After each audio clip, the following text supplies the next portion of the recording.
Hey everyone, and welcome back to another Etheria Restart video. So in today's video, guys, we're going to be going over how to farm Doki Doki Dungeon, particularly on the Hell stages. Yesterday's video, I was going over like a general consensus of what you're going to need, the types of shells that are really going to help you, um, the fact that you're going to have to 6-star your damage dealer, you're probably going to have to 5-star some of your support heroes because the bosses really start to hit hard on these hell stages. They're also quite fast too. So you're going to need speed or you're going to need some kind of support heroes to do speed up on your team. So I figured I'd go in detail on these individual videos for the dungeons instead of showing like a really long video on all three for all hell stages. And I wanted to do the Doki Doki dungeon because the Doki Doki dungeon, you don't have the ability to cheese it like you do with Terramaton with like didding and stuff like that. Same thing with Aurora. You can just use didding here. There's plenty of videos out there talking about how you can do these dungeons very easily with didding. Doki Doki, you can't do that because it's more based around AoE.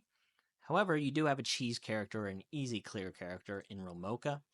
If you guys haven't used your targeted summon, I would highly suggest you just use it on her. Um, if you can use SR heroes to clear the other two stages, and you can't utilize that in this dungeon, but you have another hero that can just really make it easy, why not go for it? Romoka just makes stuff crazy easy. I don't have her, so you're not going to see that in today's run.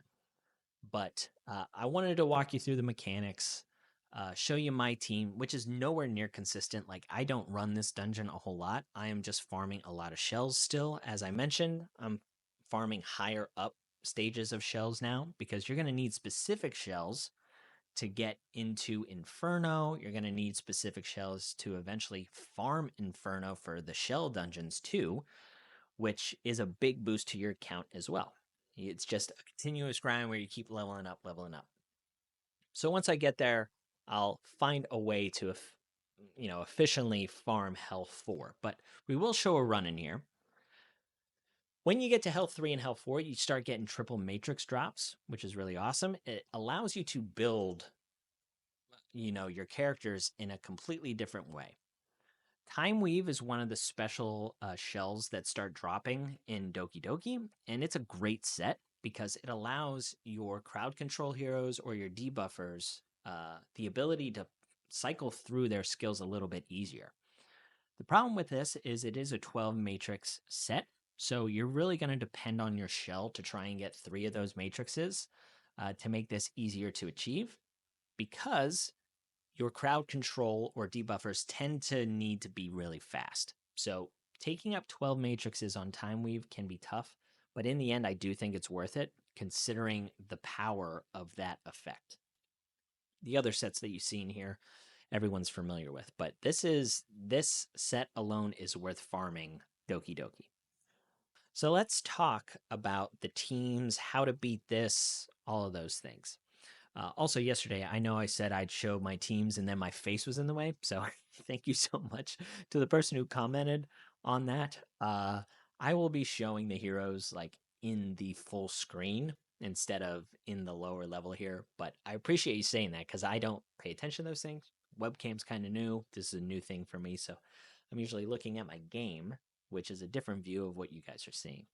Anyway, so when it comes to this dungeon, the main thing you need is a crowd control hero, which I think a lot of people know. But if you don't, you need some form of slumber, stun, silence, freeze, things like that, because the minions have a static damage reduction on them. You won't do any damage unless you can take that off, and the only way to take it off temporarily, because you can't remove it with like a dispel hero, is to put crowd control on, and then it removes it for 3 turns. So Kazuyo you'll see in a bunch of teams because she has a 3-turn cooldown when it's fully skilled up. This is the shortest cooldown for a crowd control ability. So her skill reads kind of weird because it sounds like she has to put attack down first and then she can apply slumber. But because she hits 3 times, she has the ability to put attack down on the first hit. And then the second and third hit have the ability to land the slumber. So she's a little more consistent than you would think. So yeah, I'm running her. Other options, if you don't have her or if you don't want to build her up because she is a bit of a specialist, you can use heroes like Mio, which is an LD SSR. Most people don't have her, but she is quite good. She's got turn meter control, speed up, and freeze. So yeah, she's really solid in this dungeon. Other control heroes that are here, which are also quite good, is someone like Kraken. Kraken has a turn meter pushback along with his freeze, but he is on a 5-turn cooldown. You can reduce it to 4 though, if you skill him up, which he's kind of worth it. Obel is another one who has a lower percent chance of stun.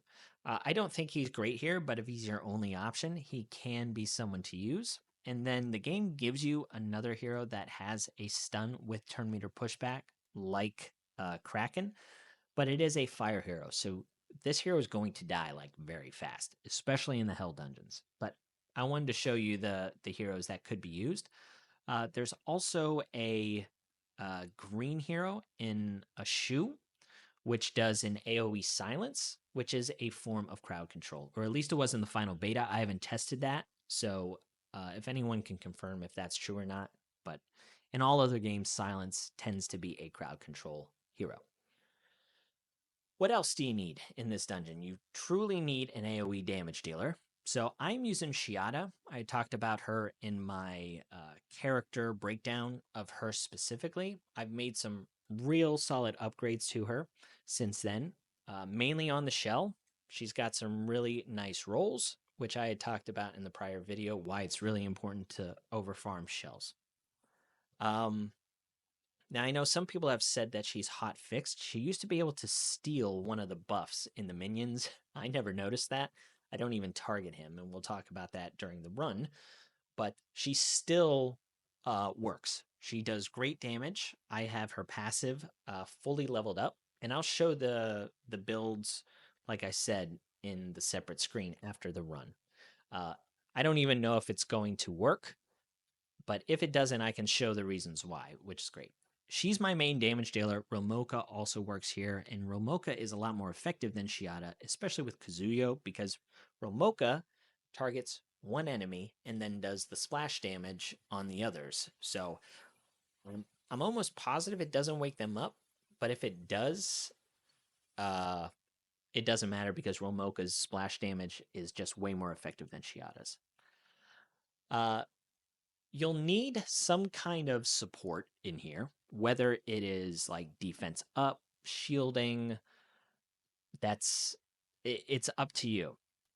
So Lily is obviously amazing in almost all content. The reason why she's so good is she gives your damage dealer some extra turns, gives crit damage up, additional, attacks, all of those things, which is awesome.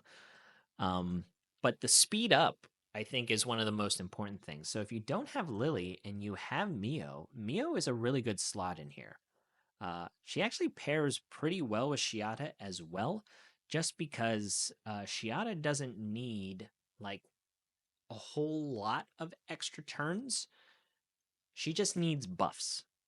So if you can push turn meter back and have another crowd control hero in here, eventually I might shift in Mio over Lily just to see if I can get this more consistent and keep the minions controlled more, because that's where the RNG kills me, is with too much damage on my heroes and not enough control.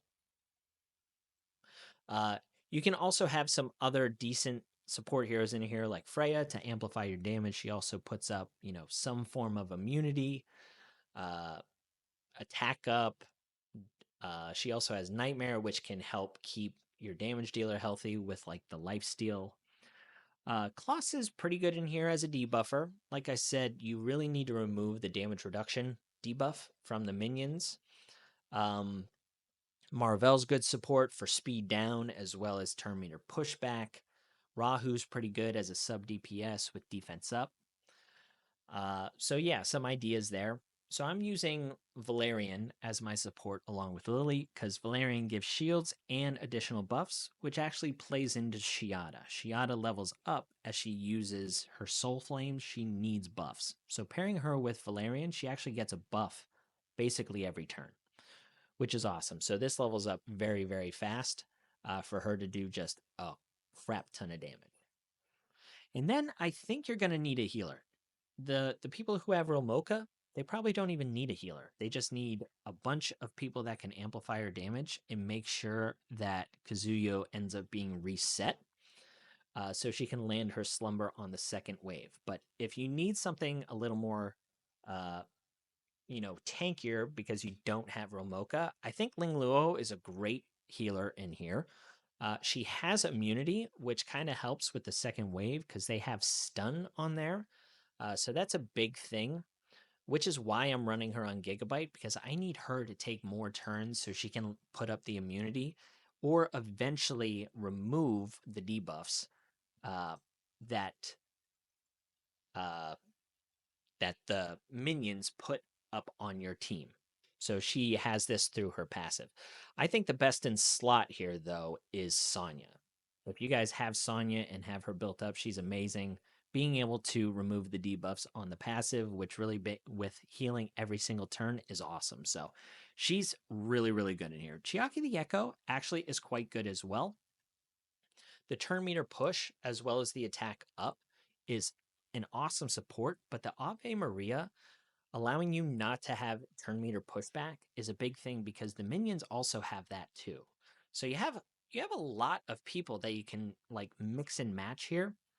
I wanted to talk about some of them because whenever you make videos like this, people always have, oh, well, who can I put in for this and that, right? So I wanted to walk through those. We'll talk about the individual characters in a second here, but let's go through a run. So I'll put this on auto and I'll show you basically what we're doing here. So our Valyrian is fully skilled up. Lily is putting the speed up on our team, so we have the ability to eventually, start cooking and get these guys crowd control. So you saw there the Gigabyte actually allowed both our Ling Luo and our Kazuyo to jump in front of the minions. So she was able to land the slumber and take off the damage reduction. And now my Shiata is going to go in there and just do a lot of damage. And you see she has one of these soul flames already due to all of the nice buffs that Valyrian is adding to her. So Lily goes in there and she resets the cooldown on our Shiata. Shiata is going to get an additional soul flame buff. But Kazuyo, also on her skill 1, ends up having slumber as well. So she has, dual purpose crowd control, which is awesome, both on her skill 3 and skill 1. But you see here the damage from our Shiata is really, really solid. So the first wave is very, very easy. But the second wave is where it gets difficult because they hit a lot harder and they also have crowd control, which can really screw up the RNG of your runs. Funny enough, when I watch the runs, they tend to work a lot more consistently. But you see here, as Shiata is ramping up, she does a lot of damage. So she's a really nice slot in here for this dungeon. The only time that she ends up struggling is whenever she gets knocked out by this big boss. But we had really solid turn order here. So the turn order really worked out in our favor. We were able to reset the Kazuyo. So she got her slumber off. So this might end up being a successful run. If you don't have the timing right, or you don't have enough damage out of your damage dealer, you might not loop back around to the slumber fast enough on this stage. But we're still at risk here.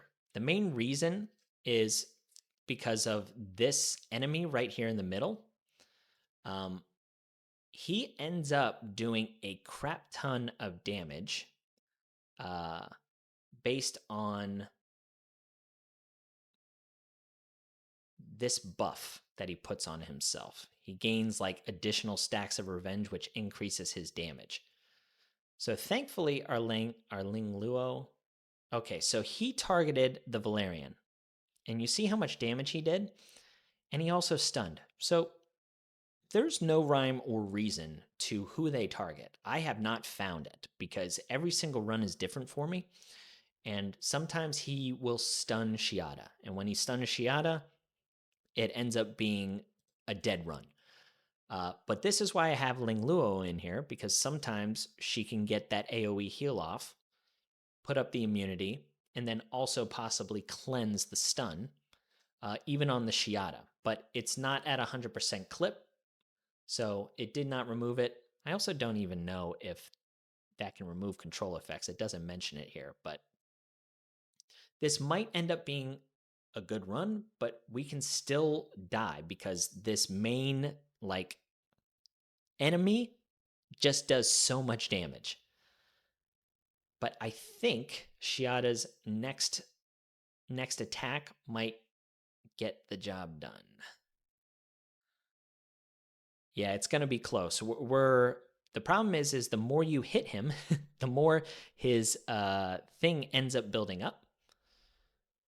If Valyrian gets off her second Hazy Dream, this is where it ends up being a bit safer because she can save someone from dying. So this is most likely going to be a good run. But yeah, that middle guy ends up doing a lot of damage, and that's what really throws it off. So you see here the Gigabyte is what's allowing our Kazuyo to keep just pushing up in front of the turn order to allow that sleep to keep going off. So it works. Nowhere near consistent, but if I have something in the hyperlink charter where it asks me to do, Doki Doki stages, health 3, health 4 and up, I run this and I can use this. In regards to consistency, what I'll end up needing to do is probably build Mio to slot in as the speed up hero, because she also brings the crowd control to just help manage those minions, because if they end up getting turns, that's where I die. All right, let's close this out with showing you the heroes without my face in the way, okay? So this is the Shiata. I'm using her with this shell, and I'm using these matrices. So it's Onslaught and Fury, and I have these passive effects. Now remember, I told you I'm just farming shells like crazy because that's where you can get these stats. Now some people want speed here, but for me, I wanted to get enough crit rate to keep the consistency going with my team. So I have crit rate here, and then she also got a really nice roll on the final damage dealt of being 6% for her element. So he is fully awakened, which means he does more damage on his follow-up attack, and the crit damage stacks also increase. If this is not awakened, this goes down to 5%. So it's like a 10% difference if it's fully maxed during the run, and this is 100 damage. In regards to her prowess, I have her skill 2 fully leveled up, so she gets the additional crit rate, and then she's getting crit damage as well on her soul flame stacks. And then the other one, she just has the first wheel leveled up to this point. I did not put the lattices into her. And then she's running at, a pretty slow speed because I'm just putting all of it into attack and crit damage. So her modules, she's running crit damage, and these are her substats with Fury, right? Because we want to get the Fury module bonuses. As you see here, we did get the 9. So every time she crits, she does additional damage. And then we have Onslaught. So as soon as I get an Onslaught piece that has 3 matrices on it, she's just going to get even more damage, which is really cool. So crit damage here with some decent sub rolls. I'm running an attack percentage, which plays into her soul flames. Not really good rolls here. The crit damage is nice, and I guess the sustain is okay. The effect accuracy helps with her defense down. Here I'm running crit rate with speed and also some effect accuracy. Here, same thing, speed, some effect accuracy. These aren't really great pieces. They can be replaced. This one's pretty good. Crit rate and crit damage with the Onslaught, and then crit rate, crit damage, effect accuracy. So this is her overall stats. These are the matrices. When it comes to Lily, her shell is Gigabyte. I have her on Swift Rush and Strive. She has these passives. So if she's the highest speed among all allies, she takes less damage, which is really nice. I got a great speed roll here. So this is also Unawakened, which will increase her speed by another 3 if I end up doing that. But again, guys, it's really important to just farm up the training data so you can roll these passives. And then HP. These are her modules, so she just has Swift Rush. I'm over capped on the modules, but I have her just going as fast as I can with some bulk. So she's got defense with some speed roll, HP with some speed roll, defense with some speed roll. I don't build any effect accuracy. I don't care about that. I just want her to reset my damage dealer and put the speed buff. Here, she's got speed roll. Here, more speed, a little bit of HP percentage, and more speed. So that's Lily. When it comes to Ling Luo, her shell is also Gigabyte. She's got this defensive stance, so if she didn't deal damage, which she doesn't do on 2 of her skills, right? Her AoE and her second skill, she'll take less damage, and this can stack. So this is a really great roll here. She got a pretty decent speed roll. I can still re-roll this to also get it up to 20, like you saw on Lily, or was it 17? 20, yeah. And then also an HP roll here. So I still have room for improvement on some of these shell rolls, but they were good enough. So these are her modules. So she's got 12 on the Swift Rush, which I said the immunity and having her get more turns is more important to me than her HP. But I'm still looking for HP percentage on her right side. So HP percentage everywhere. And I'm just getting the speed out of her Swift Rush and the shell. So on the left side, we got some really good speed rolls here. Nothing really here. This is an easily replaceable piece. And then we got some speed here with a triple matrix, which is really important to hit that 12. So also on the prowesses, Lily did have her skill 1, by the way, which gives her additional speed. And this is also a 100% chance to assist. Ling Luo does not have any of her skills leveled up. She just have the matrices fully developed. Except attack, because who cares about attack? All right, next, Kazuyo the Reverie. She has an effect accuracy 3rd roll on the passive. She has 9 speed here, so plenty of room for improvement, and then HP roll. Also an Awaken, so the turn meter boost can be a little bit more, and the shell is also not even leveled up, so she can get 5 more speed here if I wanted it. I didn't show copies, but she does have some copies in here, which helps with effect accuracy and a little bit of her health. So if you guys are wondering why you can't get enough health, that's probably why.